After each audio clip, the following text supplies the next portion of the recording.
Atlas is one of the most famous titans in Greek mythology.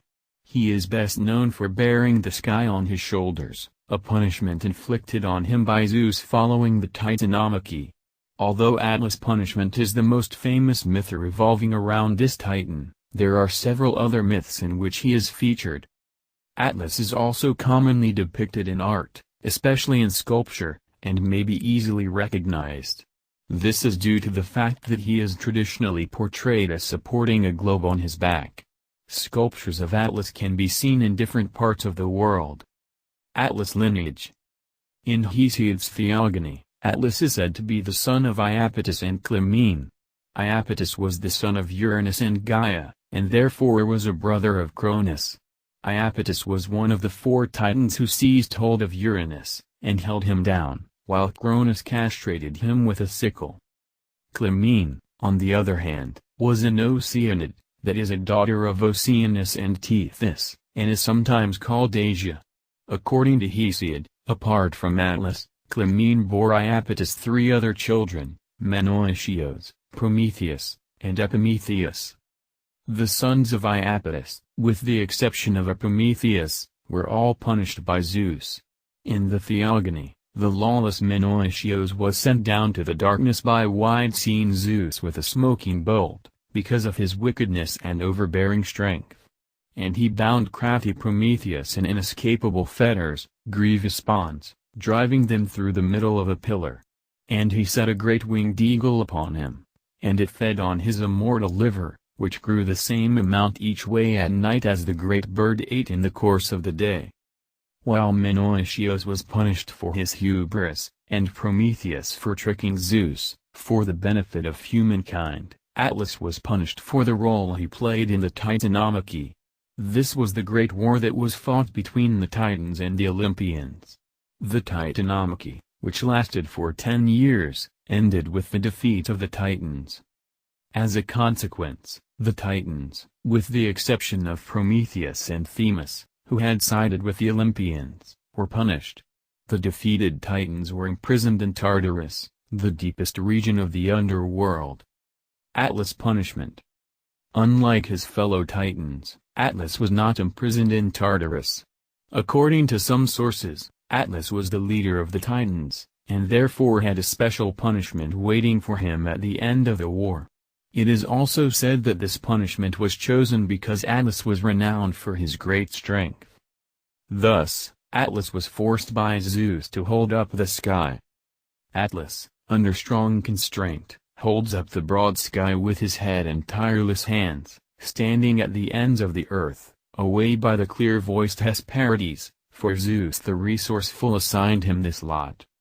It has been speculated that Atlas, as the bearer of the sky, may have initially been the personification of a cosmographic motion, formed by the way the ancient Greeks understood the nature of heaven, and its relation to the earth. It was only at a later time that the character and role of Atlas was developed and incorporated into other myths. Atlas and Perseus. This idea seems plausible, as writers who came after Hesiod added their own myths to the figure of Atlas. One of these, for instance, is found in Ovid's Metamorphoses. The Roman poet recounts a story in which Atlas encounters the hero Perseus. In the myth, Perseus, having slain the Gorgon Medusa, was flying across the desert of Libya, where he, inadvertently, perhaps, caused venomous snakes to spawn from the ground. The other, that is Perseus, as he bore the viperous monster head, on sounding wings hovered a conqueror in the fluent air, over sands, Libyan, where the Gorgon head dropped clots of gore, that, quickening on the ground, became unnumbered serpents, fitting cause to curse with vipers that infested land.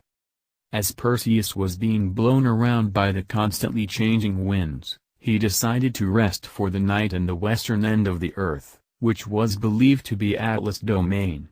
According to Ovid, there dwelt huge Atlas, vaster than the race of man, son of Iapetus. His lordly sway extended over those extreme domains, and over oceans that command their waves to take the panting coursers of the sun and bathe the wearied chariot of the day. For him 1,000 flocks, 1,000 herds over wandered pasture fields, and neighbor tribes might none disturb that land. A glint with gold bright leaves adorn the trees, boughs golden wrought bear apples of pure gold. Apart from embellishing the myth of Atlas, of it seems to have freed the Titan from the task of carrying the sky on his back. In fact, this task is only given to Atlas at the end of the story. In any case, Perseus requests shelter from Atlas, and reveals that he was a son of Zeus. Atlas, however, recalled a prophecy by Themis that warned him to be on his guard against a son of Zeus. O Atlas! Mark the day a son of Jupiter, Zeus, shall come to spoil, for when thy tree's been stripped of golden fruit, the glory shall be his.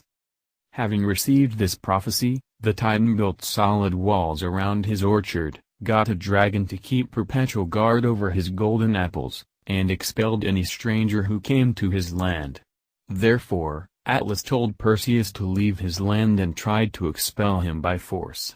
Perseus realized that there was no use talking to Atlas and that he would lose if he engaged in a contest of strength with the Titan. Perseus, however, had a secret weapon, Medusa's decapitated head, which he used to petrify Atlas. He said no more, but turning his own face, he showed upon his left Medusa's head, abhorrent features. Atlas, huge and vast, becomes a mountain, his great beard and hair are forests, and his shoulders and his hands mountainous ridges, and his head the top of a high peak, his bones are changed to rocks. Augmented on all sides, enormous height attains his growth, for so ordained it, ye, O mighty gods! Who now the heavens expanse unnumbered stars, on him command to rest. Atlas and Heracles. Perseus was not the only hero to have met Atlas. As a matter of fact, the son of Zeus mentioned in Themis' prophecy did not refer to Perseus, but to Heracles, a descendant of Perseus.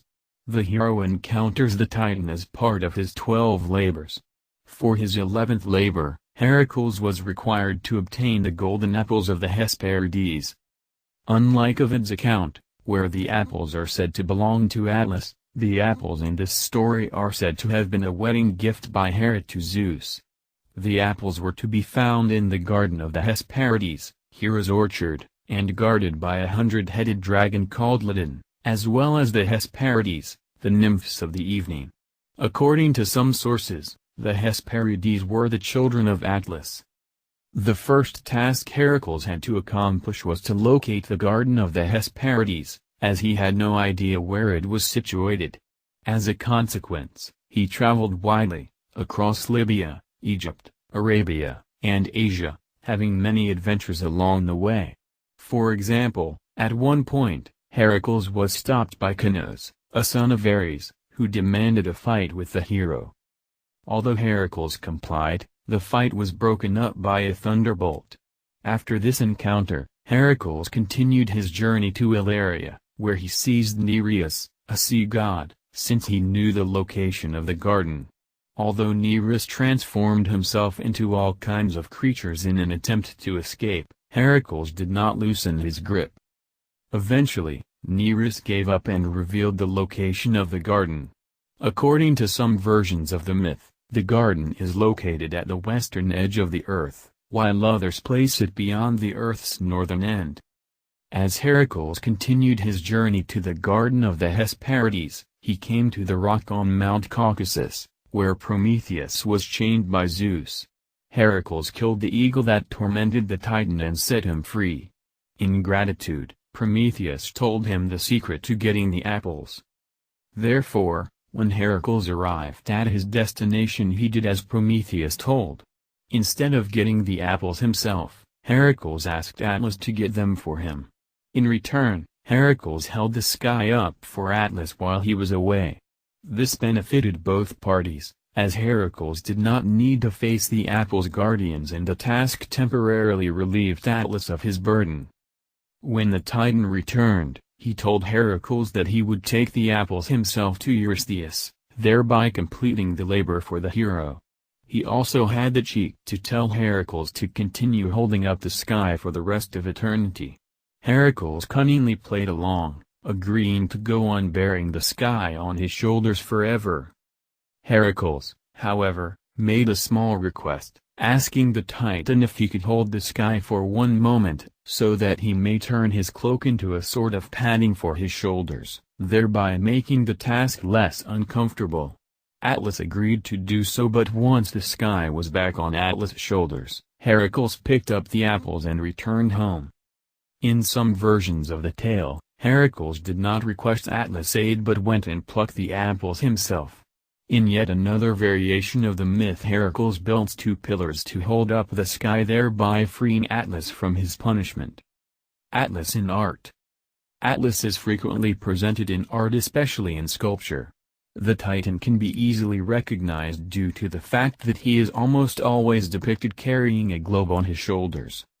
This globe may be either a terrestrial or celestial one. As Atlas was punished to support the sky on his back, a celestial globe would be appropriate.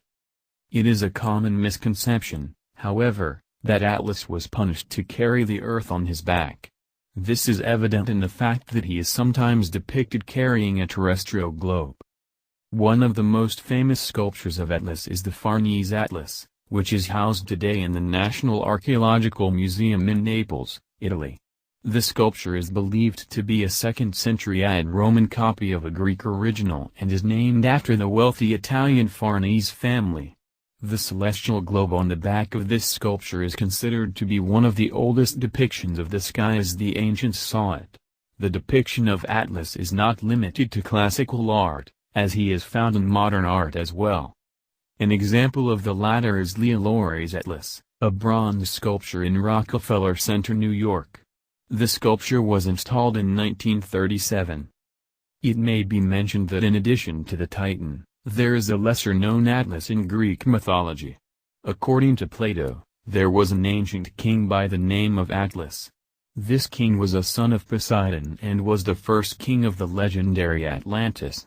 The name of the island city, and the ocean it was situated in, that is the Atlantic Ocean, are said to be derived from the name of this king. Atlas was an important figure in Greek mythology. He was a well-known figure, especially in comparison to his fellow Titans. This is reflected in the myths that he is featured in, as well as his depiction in art. In the latter, he is still relevant even till this day, as evident in the modern sculptures of this Titan.